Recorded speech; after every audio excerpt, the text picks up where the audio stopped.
Hello everyone, welcome back to my channel. Girl 2 के पिछले part में हमने देखा था कि मिस्टर प्रॉम मोमे को किडनैप कर ले जा रहा था, लेकिन उनकी कार एक्सीडेंट हो जाता है और उसमें मिस्टर प्रॉम की डेथ हो जाती है। लेकिन मोमे ठीक ठाक होती है और उसे ऐसे मुंह तोड़ देख लेता है और उसे पता चल जाता है कि मोमे इमोर्टल है। अब आगे मोमे, मुंह तोड़ और ऑब तीनों कार में जा रहे होते हैं।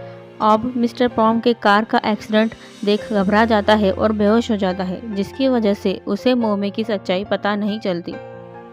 अब मोमे को बताता है कि जब तुम मिस्टर प्रॉम के साथ थी तब मुंहतोड़ को तुम्हारी बहुत चिंता हो रही थी। वो कार को जितना हो सके उतनी स्पीड से चला रहा था ताकि वो तुम्हें मिस्टर प्रॉम से बचा सके। मुंहतोड़ और मोमे एक दूसरे को कार के मिरर में देखने लगते हैं। आगे मुंहतोड़ मोमे को घर छोड़ने जा रहा होता है।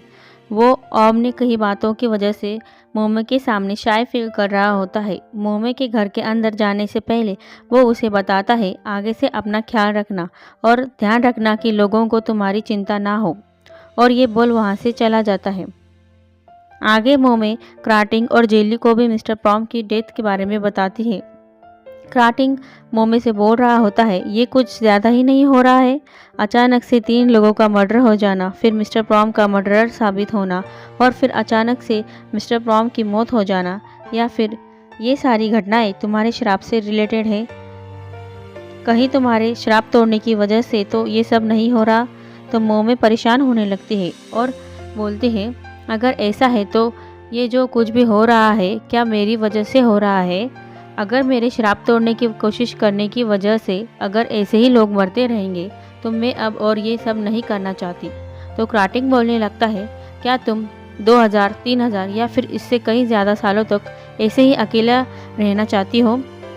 तुम्हें पता नहीं कि हमें तुम्हारी कितनी चिंता होती है जो तुम ऐसे अकेली ज़िंदगी बिताती हो। मोमे अपसेट दिख रही होती है। जेली मोमे को दिलासा देते हुए बोल रही होती है, मेरा तो सिर्फ हेड ही है, लेकिन मैं फिर भी अपनी बॉडी को ढूंढने की कोशिश कर रही हूँ। मैं जीना चाहती हूँ। मुझे तुमसे इंस्पिरेशन मिलती है जीने के लिए। अगले सीन में ऑफिस में सारे लोग मिस्टर प्रॉम की आत्मा की शांति के लिए प्रार्थना करते दिखाई देते हैं।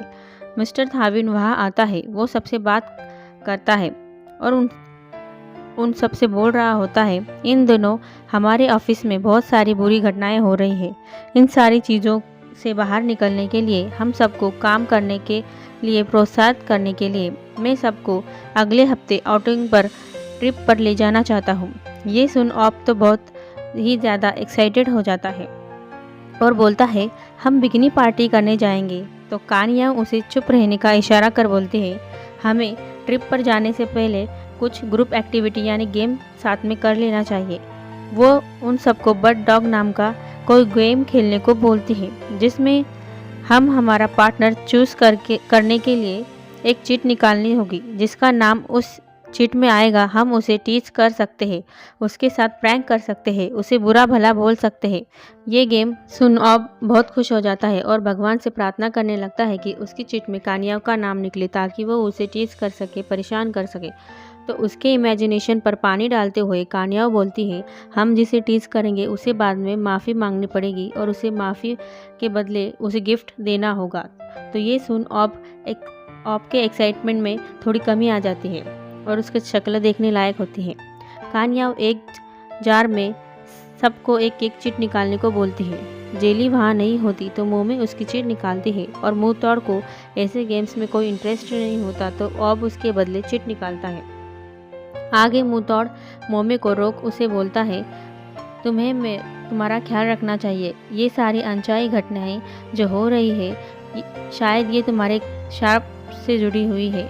वो मोमे के लिए जो लोग इमोर्टल होते हैं वो अपनी ज़िंदगी कैसे बिताते हैं उसके ऊपर जो मूवीज़ बनी होती है उससे इंफॉर्मेशन कलेक्ट कर लेकर आता है और वो मोमे को देता है ताकि मोमे को उसके श्राप को मिटाने के लिए कुछ उपाय मिल जाए। तो मोमे मुंहतोड़ को बोलती है, मेरी स्टोरी इन मूवी जैसी नहीं है। तुम्हें नहीं लगता कि ये जो कुछ भी अनयूजुअल हो रहा है ये मेरी वजह से हो रहा है? तो मुंहतोड़ बोलता है, हाँ, लेकिन मुझे तुम्हारी उससे ज़्यादा चिंता हो रही है। तो ये देख मुंहतोड़ उसकी कितनी फिक्र करता है। मोमे उसे देखती रह जाते हैं। मुंहतोड़ बोलता है, मर्डरर हमारे बहुत नज़दीक है, हमें सावधान रहना चाहिए।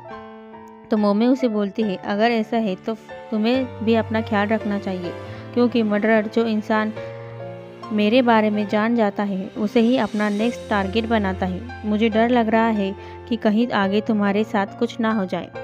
इन सारे इंसिडेंट्स से हमें ये तो पता चल जाता है कि जो कोई भी मोमे के नज़दीक जाने की कोशिश करता हो, या फिर उसे नुकसान पहुंचाने की कोशिश करता हो, या फिर मोमे की इमोर्टल होने की सच्चाई जान जाता हो, उसी इंसान के साथ कुछ बुरा हो जाता है, जैसे मिस्टर प्रॉम और जेली। क्राटिंग भी मोमे और मुतौड़ को देख रहा होता है। मोमे के चिट में मुतौड़ का नाम निकला होता है, तो क्राटिंग मोमे को बोलता है, तुम इतने अच्छे लड़के को जो तुम्हारी इतनी केयर करता है, उसे कैसे टीज कर पाओगी। मोमे उसे बोलती है, ये तुम क्या बोल रहे हो। तो क्राटिंग उसे लव कार्ड दिखाकर बोलता है, मुतौड़ ही तुम्हारा सोलमेट है। मोमे भी अपने हार्ट पर हाथ रख मुतौड़ के बारे में सोचने लग जाते हैं। मोमे को मुतौड़ से प्यार हो गया है और मुतौड़ भी मोमे से प्यार करने लगा है। आगे कान्या ऑब के साथ प्रैंक करते हैं। वो डोर पर इनविजिबल चिकट टेप लगाती है, जिससे जब ऑब उस डोर से जाता है तो उसे चिपक जाता है और वो परेशान हो जाता है, और उसे परेशान देख कान्या खुश होती है।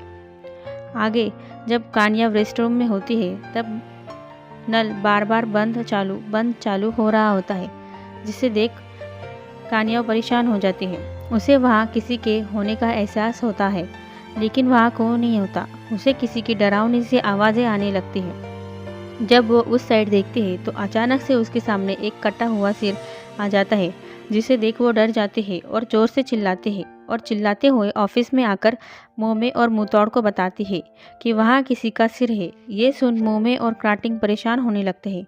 उन्हें लगने लगता है कहीं कान्याओं ने जेली का तो सिर नहीं देख लिया। कान्या बहुत ज़्यादा डर रही होती है। उसके पीछे ऑब आता है, उसके हाथ में नकली लड़की का सिर होता है।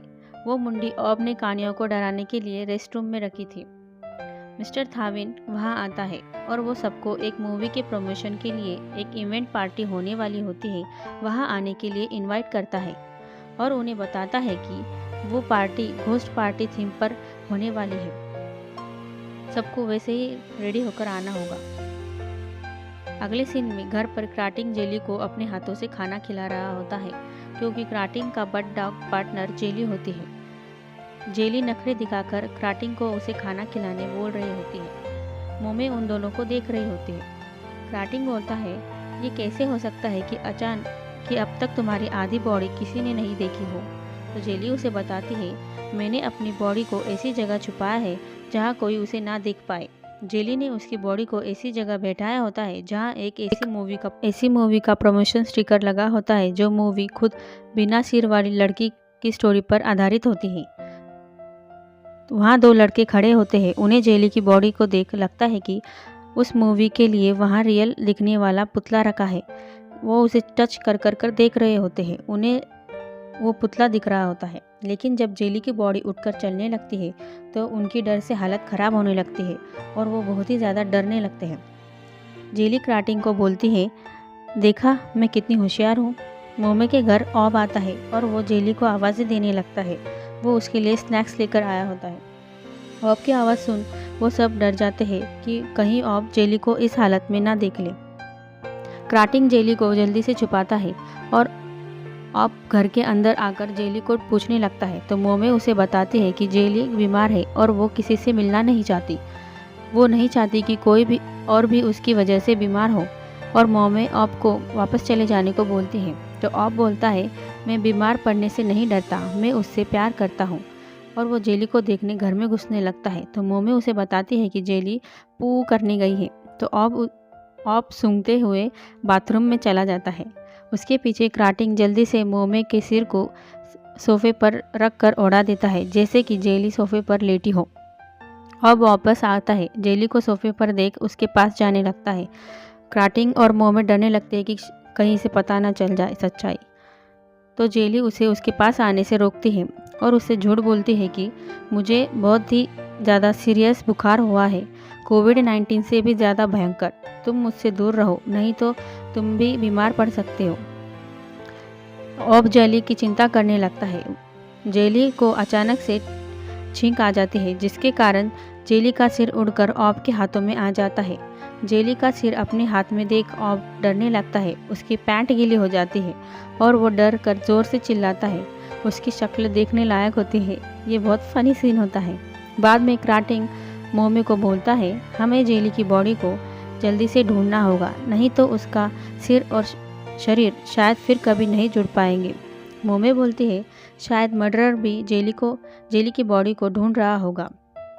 क्राटिंग को आइडिया आता है कि अगर जेली का सिर और बॉडी फिर से जुड़ जाए तो शायद से जेली को मर्डरर याद आ जाए। जेली बेचारी सी शक्ल बना के ऑब से पूछती है, क्या तुम मेरे ऐसी हालत देख के क्या तुम अब भी मेरे लिए स्नैक्स लाओगे? तुम मेरी चिंता करोगे? तो ऑब सीरियस होकर बोलता है, जेली, अगर तुम्हारा सिर्फ सिर ही क्यों ना हो, या फिर सिर्फ तुम्हारी बॉडी, या फिर सिर्फ तुम्हारे पास कुछ भी ना हो, तब भी मैं तुमसे हमेशा प्यार करता रहूँगा। मैं तुम्हारी मदद करूँगा तुम्हारा पूरा शरीर फिर से जुड़ने में, ताकि मैं तुम्हें फिर से हंसता खेलता मुस्कुराता तुम्हें अपनी ज़िंदगी जीता देख सकूँ। जेली को ऑब की बातें सुन अच्छा लगता है। ऑब सच में जेली से बहुत प्यार करता है, उसकी फिक्र करता है।